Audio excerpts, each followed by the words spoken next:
Hey guys what's up, कैसे हैं आप लोग। दोस्तों आज के इस वीडियो में लेकर के आया हूं आपके लिए वैल्यूएशन अंडर कस्टम्स के सारे ट्रिकी एडजस्टमेंट्स। सो ये मैंने एक एडजस्टमेंट शीट बनाया है जिसके अंदर जितने भी क्वेश्चंस आपके कंपाइलर के अंदर दिए हुए हैं सारे ही क्वेश्चंस का यहाँ पर जो है एक समरी फॉर्म में मैंने यहाँ पर ला करके रखा है। सो जो भी एडजस्टमेंट आपको ट्रिकी लगते हैं या जहां आप मिस्टेक कर सकते हो वो मैंने आइडेंटिफाई किए और यहाँ पर जो है कंपाइल किए हुए हैं। सो अगर आपको ये पीडीएफ चाहिए तो डिस्क्रिप्शन में लिंक दिया हुआ है मेरे टेलीग्राम चैनल का, वहां से जाकर के आप इस पीडीएफ को रेफर कर सकते हो। ठीक है, शुरू करते हैं। सबसे पहले देखो, फर्स्ट एडजस्टमेंट यह है, always start your question from FOB price. अगर आपको क्वेश्चन में सीआईएफ प्राइस अगर दिया है तो उसमें से आपको फ्रेट और इंश्योरेंस लेस करना पड़ेगा। ठीक है, तो फ्रेट एंड इंश्योरेंस लेस करके फिर एफओबी प्राइस पे लाना है और उसके बाद जो है आपको फ्रेट एंड इंश्योरेंस ऐड करना पड़ेगा। सर ऐसा क्यों करते हैं? क्योंकि देखो, इंश्योरेंस अगर आपको एक्चुअल दिया है ना, तो इंश्योरेंस के केस में तो हम एक्चुअल ले सकते हैं, लेकिन फ्रेट हम कंपेयर करते हैं। अगर फ्रेट नहीं दिया है तो हम उसको 20% ले लेते हैं। अगर फ्रेट दिया हुआ है तो हमें देखना होता है, अगर एयर रूट से है तो 20% ऑफ एफओबी और एक्चुअल फ्रेट विचएवर इज जो लोअर होता है ना, वही हम यहां पर कंसीडर करते हैं। सो इसलिए जो है आपको क्वेश्चन को हमेशा एफओबी प्राइस से शुरू करना रहेगा। अब देखो, इसके रिगार्डिंग एक क्वेश्चन भी दिया हुआ है। सो जैसे क्वेश्चन नंबर 22 है हमारा, ठीक है। सो इसके अंदर क्या है, सीआईएफ प्राइस दिया है $5000 का और यहाँ पर फ्रेट का अमाउंट दिया हुआ है और इंश्योरेंस का अमाउंट भी दिया हुआ है। सो हम क्या करेंगे सर, सबसे पहले सीआईएफ वैल्यू से फ्रेट एंड इंश्योरेंस दोनों माइनस करेंगे, फिर जो अमाउंट आएगा वो हमारा एफओबी वैल्यू होगा, उसमें हमें फ्रेट एंड इंश्योरेंस फिर से ऐड करना है। इंश्योरेंस तो जो एक्चुअल दिया है वही ले लेंगे, सो $500 ही एक्चुअल दिया तो वही ले लेंगे, लेकिन फ्रेट को कंपेयर करते हैं क्योंकि यहाँ पर देखो एयर रूट से आ रहे हैं तो आपको कंपेयर करना पड़ता है। सो अगर आपका एयर रूट से आया है और 20% लोअर आ रहा है तो उस केस में देखो यहाँ पर कितना हो गया फ्रेट, $600 और एक्चुअल कितना दिया था, $1500। तो इसलिए आपका आंसर चेंज हो सकता है। तो आपको हमेशा जो क्वेश्चन है वो शुरू करना है एफओबी प्राइस से ही। ठीक है, अब देखो ऐसा कोई क्वेश्चन है जिसके अंदर एफओबी प्राइस पर जाना पॉसिबल ही नहीं है। जैसे ये क्वेश्चन है जिसमें $1,50,000 का सीआईएफ प्राइस दिया है और फ्रेट एंड इंश्योरेंस का अमाउंट ही नहीं दिया है। अगर ऐसा केस है तो फिर आपको यही वैल्यू आपको कंसीडर कर लेना है और इसी पर आपको जो है यहाँ पर रेट्स लगा लेना है। ठीक है, सो फर्स्ट एडजस्टमेंट समझा आपको।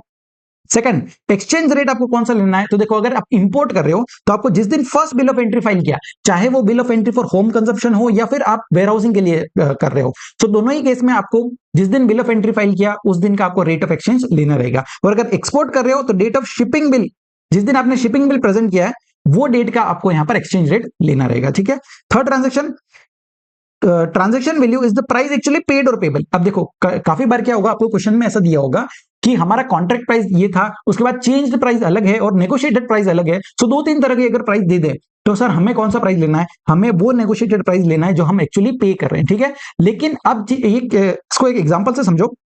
मान लीजिए मेरे जो गुड्स है वो यहाँ पर 10th ऑफ अप्रैल को शिपिंग हो गया। ठीक है, तो ये लाइव जो एग्जांपल मैं दे रहा हूँ वो उसके रिगार्डिंग आपको क्वेश्चन भी दिया हुआ है कंपाइलर के अंदर। तो 10th ऑफ अप्रैल को क्या होता है, शिपिंग हो जाता है और 15th ऑफ अप्रैल को क्या होता है, मेरा प्राइस रिवाइज हो जाता है, चेंज हो जाता है। ठीक है, सो 15th अप्रैल को प्राइस चेंज हो गया और 18th ऑफ अप्रैल को क्या होता है, गुड्स इंडिया में रिसीव होते हैं।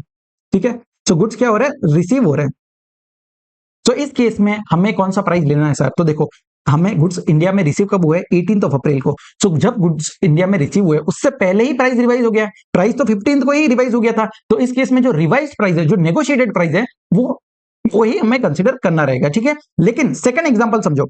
सेकंड एग्जांपल क्या है कि 10th ऑफ अप्रैल को मेरा यहां पर शिपिंग हो जाता है। ठीक है, अब 18th ऑफ अप्रैल को जो है मुझे गुड्स यहाँ रिसीव हो जाता है इंडिया के अंदर। ठीक है, और अब यहाँ पर 20th ऑफ अप्रैल को जो है प्राइस रिवाइज हो रहा है। इस केस में क्या हो रहा है सर, रिवीजन जो है प्राइस का वो बाद में हो रहा है। मुझे गुड्स इंडिया में रिसीव हो गए 18th अप्रैल को और उसके बाद में प्राइस रिवाइज हो रहा है। इस केस में हम रिवाइज प्राइस नहीं ले सकते हैं, हमें जो ओरिजिनल प्राइस दिया है, ठीक है, सो ओरिजिनल प्राइस जो दिया है वही हमें कंसीडर करना रहेगा। क्लियर है? सो इन दोनों के रिगार्डिंग क्वेश्चन दिए हुए हैं, आप कंपाइलर में देखोगे तो आपको मिल जाएगा। ठीक है, चलो सर नेक्स्ट एडजस्टमेंट क्या दिया है, कंट्रोल आपका जो है स्टेब्लिश कब होता है। देखो रिलेटेड पर्सन की डेफिनेशन में हमने देखा था कि इफ वन पर्सन डायरेक्टली और इनडायरेक्टली कंट्रोल्स अदर तो वो दोनों रिलेटेड पर्सन माने जाते हैं और उस केस में हम ट्रांजैक्शन वैल्यू नहीं ले सकते, रूल 3 हम नहीं लगा सकते। ठीक है, सो कंट्रोल कब माना जाएगा कि वो स्टेब्लिश हो गया, जब आप किसी कंपनी में होल्ड करते हो एटलीस्ट 51% और मोर इक्विटी अगर होल्ड करते हो तो आपका कंट्रोल माना जाएगा। ठीक है, सो इसके रिगार्डिंग भी क्वेश्चन दिया हुआ है जहां पर क्वेश्चन के अंदर क्या है,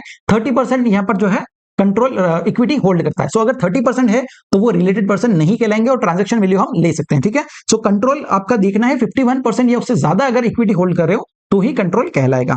नेक्स्ट, जो भी एक्सपेंसेस आपके होते हैं up to the place of importation, ठीक है, मतलब जितना इंडिया में लाने तक के, जैसे ये देखो, ये हमने चार्ट देखा था, तो जितना एक्सपेंस आपका up to the place of importation का रहता है उतना एक्सपेंस हम इंक्लूड करते हैं। पोस्ट इंपोर्टेशन एक्सपेंस हम इंक्लूड नहीं करते हैं हमारे वैल्यू में, ठीक है। सो कभी भी इंडिया में लाने के बाद आपने क्या खर्चा किया वो कभी इंक्लूड नहीं होगा। सिर्फ एक कंडीशन वहां पर दिया हुआ है कि एक कंडीशन में हम पोस्ट इंपोर्टेशन एक्सपेंस भी इंक्लूड करेंगे। कौन सा condition sir? If the same is related to imported goods, जो गुड्स इंपोर्ट किए उनके रिलेटेड है, and is a condition for condition of the sale of the imported goods, मतलब उस कंडीशन पे ही इंपोर्ट किए गए कि वो आप एक्सपेंस करोगे तभी वो सेल कर पाओगे इंडिया में। अगर ऐसा कोई खर्चा है तो हम पोस्ट इंपोर्टेशन एक्सपेंस भी जो है इंक्लूड कर लेंगे हमारी प्राइस में, ठीक है। अदरवाइज जितना प्राइस आपका एफओबी वैल्यू रहता है प्लस फ्रेट एंड इंश्योरेंस, जो सीआईएफ वैल्यू रहता है आपका, वही आपका असेसेबल वैल्यू माना जाता है, ठीक है, और पोस्ट इंपोर्टेशन एक्सपेंस इंक्लूड नहीं करते हैं।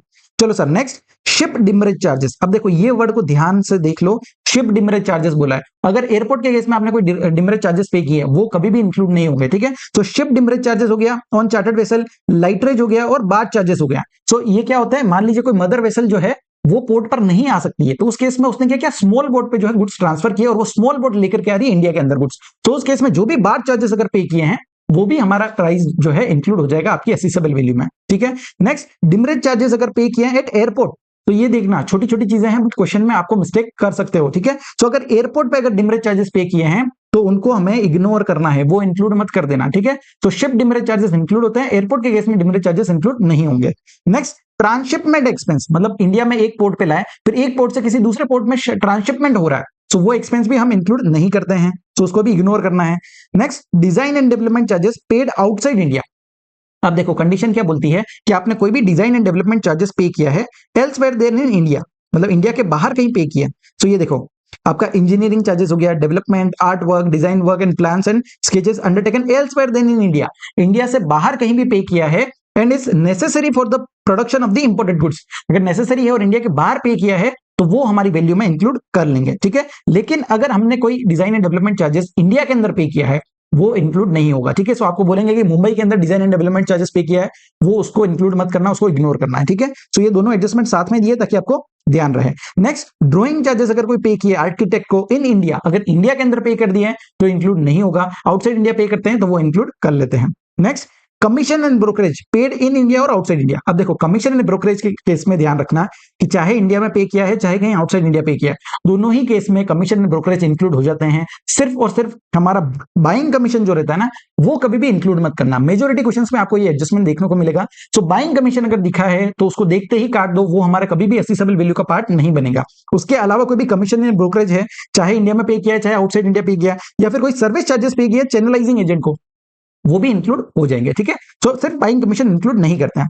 नेक्स्ट दिया है cost of the machine at the factory of the exporter. अब देखो हम एक्सपेंस कौन सा लेते हैं, तो ये चार्ट आपने देखा है, इस चार्ट से आपको ध्यान रखना है कौन कौन सी प्राइस हम इंक्लूड करते हैं। सो जो भी एक्स फैक्ट्री प्राइस है आपका, जो कॉस्ट प्लस प्रॉफिट, ठीक है, जो व्यक्ति यहाँ पर सेल कर रहा है तो वो कुछ प्रॉफिट भी अर्न करेगा, तो उसका एक्स फैक्ट्री प्राइस जो है उसमें हम ऐड करते हैं loading charges and local taxes. उसके बाद वो प्राइस आती है हमारी फ्री अलोंग साइड प्राइस। उसके बाद क्या करते हैं, पोर्ट पे लाते हैं, उसमें लोडिंग चार्जेस लगते हैं और कुछ एक्सपोर्ट ड्यूटी वगैरह जो है वो भी लगाई जाती है, वो प्राइस को हम बोलते हैं एफओबी प्राइस। सो हमारे को हमेशा 10(2) के एडजस्टमेंट करने से पहले हमें एफओबी प्राइस चाहिए होता है, क्योंकि हम जो रेट लगाते हैं, मान लीजिए इंश्योरेंस नहीं दिया तो 1.125% किस पे लगेंगे, एफओबी पे, और दूसरा हमें 20% ऑफ एफओबी कैलकुलेट करता है। तो ये जो प्राइस है ना, यहां तक लाने का जो भी खर्चा होता है हमें इंक्लूड करना रहता है, ठीक है।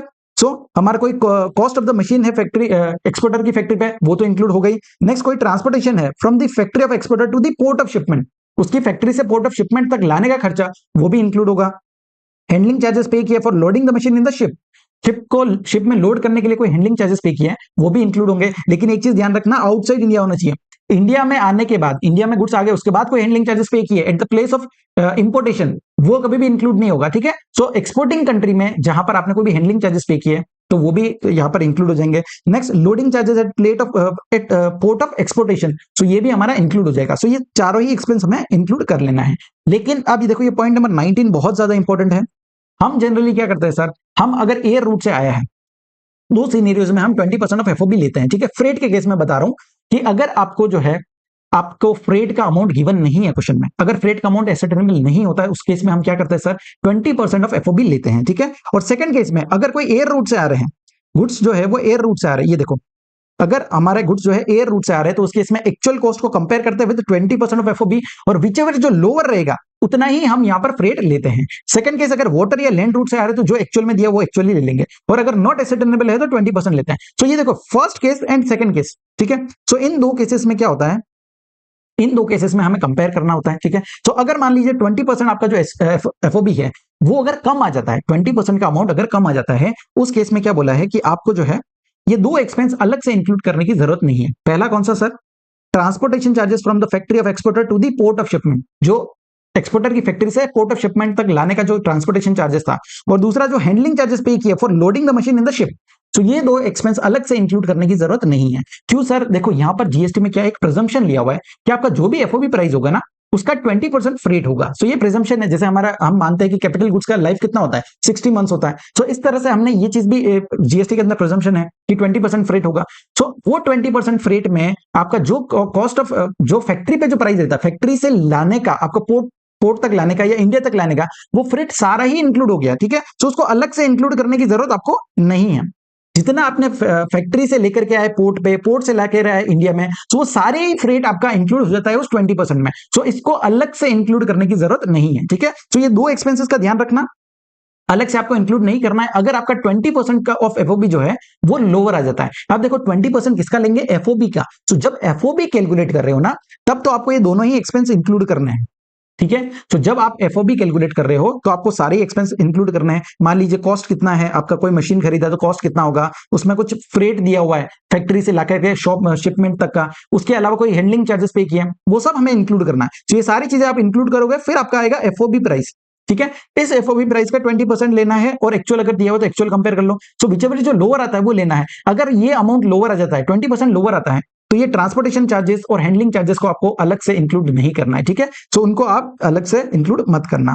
Next, actual landing charges paid at the place of importation. अब देखो क्या लिखा है, प्लेस ऑफ इंपोर्टेशन, मतलब इंडिया के अंदर कोई एक्चुअल लैंडिंग चार्जेस पे किया है वो भी इंक्लूड नहीं होगा, क्योंकि ये क्या है, इंडिया में आने के बाद है। हम up to the place of importation का ही एक्सपेंस इंक्लूड करते हैं, ठीक है।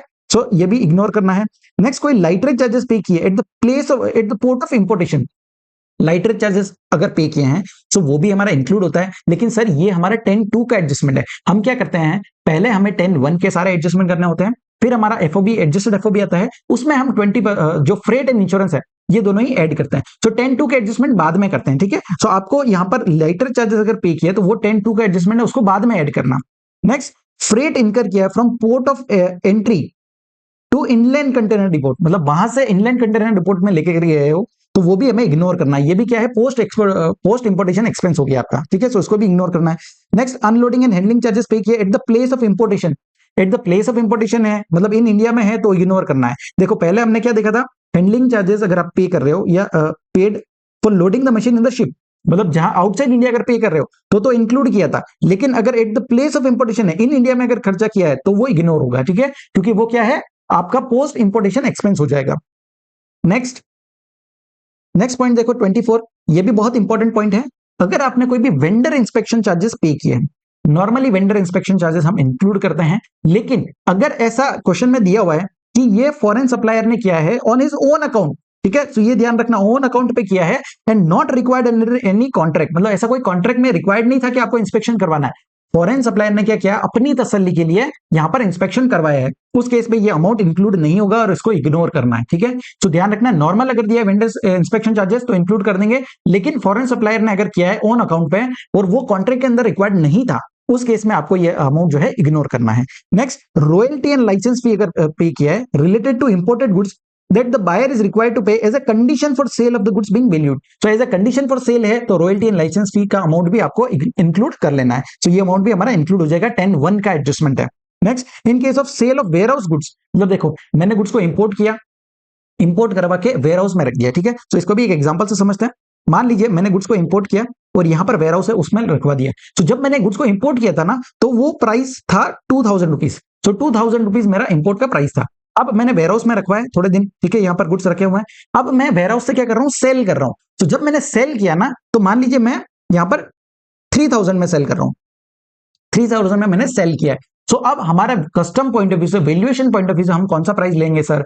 जिस प्राइस पे हमने इंपोर्ट किया वो प्राइस ले लेंगे, या जिस प्राइस पे हम सेल कर रहे हैं वो प्राइस लेंगे? तो देखो यहां पर जीएसटी एंड कस्टम्स दोनों ही अलग अलग चलते हैं, ठीक है। सो हमारे कस्टम पॉइंट ऑफ व्यू से हमें ये प्राइस लेना है जिस प्राइस में हमने इंपोर्ट किया है। सो 2000 रुपीज में इंपोर्ट किया है तो यही हमारा वैल्यू रहेगा, ठीक है। लेकिन जीएसटी पॉइंट ऑफ व्यू से जीएसटी क्या बोलता है कि आपको दोनों प्राइस को कंपेयर करना है। सो ये 2000 एंड 3000 दोनों को कंपेयर करना है, और विच एवर जो हायर रहेगा, दोनों में से जो हायर अमाउंट है उस पर आपको जो है जीएसटी पे करना पड़ेगा। सो अगर हम जीएसटी पे देखें तो जीएसटी जो है ये 3000 रुपीज पे लगेगा, लेकिन यहां पर कस्टम्स जो है ये 2000 पे लगेगा, ठीक है। तो यहां पर जीएसटी एंड कस्टम्स दोनों का ही अलग रहता है। हम वैल्यूएशन अंडर कस्टम्स के एडजस्टमेंट देख रहे हैं तो आपको ये प्राइस कंसीडर करना रहेगा। क्लियर है? तो आप पढ़ो क्या लिखा है। In case of sale of warehouse goods before clearance for home consumption, assessable value will be the price at which goods were imported. Sale price नहीं लेना है, देखो सेल प्राइस को लिख करके काटा हुआ है, तो सेल प्राइस नहीं कंसीडर करना है। जिस प्राइस पे आपने इंपोर्ट किया है वही प्राइस आपको लेना रहेगा। Next, material and component supplied to exporter by the buyer. अब देखो मान लीजिए मैं कोई गुड्स जो है इंपोर्ट कर रहा हूं, ठीक है, मुझे कपड़े जो है ड्रेसेस वगैरह इंपोर्ट करनी है। अब मैंने क्या किया, जो भी मेरा सप्लायर था मैंने उसको कपड़ा खुद प्रोवाइड किया। सो मान लेते हैं मैंने 40 लाख रुपीस का यहां पर क्लोथ्स प्रोवाइड किया, ठीक है। सो 40 लाख रुपीस का कपड़ा मैंने दिया, और वो आदमी क्या करता है, फॉरेन सप्लायर जो है वो सिल करके मुझे ड्रेस बना करके वापस देता है। सो अगर उसने मुझसे जो है 60 लाख रुपीस चार्ज किया है, ठीक है, मान लीजिए 1 करोड़ रुपीस टोटल होता है, तो क्या मैं पूरा टोटल 1 करोड़ दूंगा? क्या नहीं, उसमें से 40 लाख का तो मैंने ही गुड्स दिया ना, मैंने ही उसको कपड़ा तो मैंने प्रोवाइड किया। सो वो क्या करेगा, मुझसे एडजस्ट प्राइस जो है एडजस्ट करके ही लेगा। सो 60 लाख रुपीस ही मुझसे चार्ज करेगा। सो जब हम कस्टम्स वैल्यू निकाल रहे हैं कि कितना हमारा असेसेबल वैल्यू रहेगा, सो आपको जो भी असिस्टेंस प्रोवाइड किया गया बायर के द्वारा, जो खरीद रहा है उसने कोई असिस्टेंस प्रोवाइड किया है, मटेरियल सप्लाई किया सप्लायर को, ठीक है, तो वो वैल्यू भी आपको इंक्लूड करना है। अब चाहे वो असिस्टेंस मैंने फ्री में दिया हो या रिड्यूस कॉस्ट पे हो, ठीक है। तो कई बार क्या होता है बायर फ्री में भी देता है, ठीक है, क्योंकि फ्री में क्यों देगा, ताकि जो सप्लायर जब मुझसे पैसा चार्ज करेगा ना तो वो प्राइस को एडजस्ट कर लेगा, जितना मैंने मटेरियल प्रोवाइड किया उतना एडजस्ट कर देगा। सो अगर फ्री में भी दिया है या फिर रिड्यूस कॉस्ट पे दिया है, दोनों ही केसेस में जितना आपने मटेरियल सप्लाई किया बायर ने अपने सप्लायर को, वो भी हमें इंक्लूड करना पड़ेगा। क्लियर है? So material and component supplied to exporter by the buyer, चाहे फ्री में हो चाहे फिर रिड्यूस कॉस्ट में हो, ये हमें इंक्लूड करना पड़ेगा। 10(1) का एडजस्टमेंट है ये।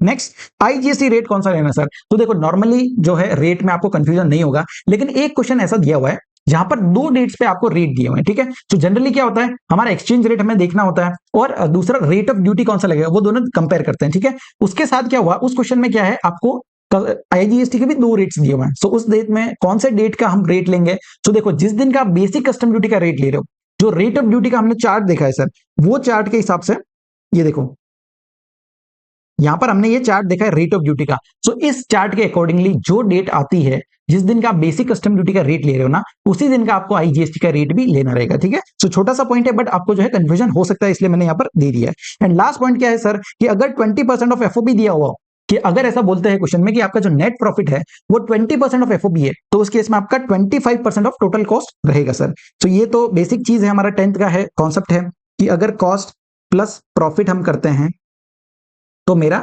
सेल प्राइस आता है, ठीक है। सो मान लेते हैं सेल प्राइस जो है आपका एफओबी यहां पर है, ठीक है। सो अगर सेल प्राइस 100 है और ऐसा बोल रहे हैं कि आपका जो प्रॉफिट है वो एफओबी का 20% है, सो एफओबी का अगर 20% है तो मेरा कॉस्ट कितना हुआ सर, 80 हो गया। सो कॉस्ट पे कितना रेट होगा, सो आपको क्या करना है, 20 डिवाइड बाय 80 इंटू 100, सो ये कितना आएगा सर, 25% आ जाएगा, ठीक है। सो बेसिक कॉन्सेप्ट है, अगर एफओबी का 20% दिया है नेट प्रॉफिट, तो कॉस्ट का कितना होगा सर, 25% होगा, ठीक है। सो आपको 25% करके जो भी कॉस्ट आता है उस पर आपको ये परसेंटेज लगाना रहेगा। क्लियर है सर? सो आई होप आपको सारे ही एडजस्टमेंट अच्छे से समझे हैं। ये सारे एडजस्टमेंट ऐसे हैं ना, जो आप अगर लास्ट डे पे रिवाइज करोगे तो आपको बहुत ज्यादा हेल्प मिलेगी, और बहुत ही अच्छे से आप इन सारे ही क्वेश्चंस का जो है शीट में कवरेज हो जाएगा, ठीक है। तो आई होप आपको ये वीडियो अच्छा लगा है। अगर वीडियो अच्छा लगा है तो लाइक करो, और अगर आपको इस तरह के और वीडियोस चाहिए तो मुझे कमेंट सेक्शन में बताओ कि आपको कौन से चैप्टर का जो है इस तरह का वीडियो चाहिए। सो आज के लिए इतना ही, थैंक यू सो मच।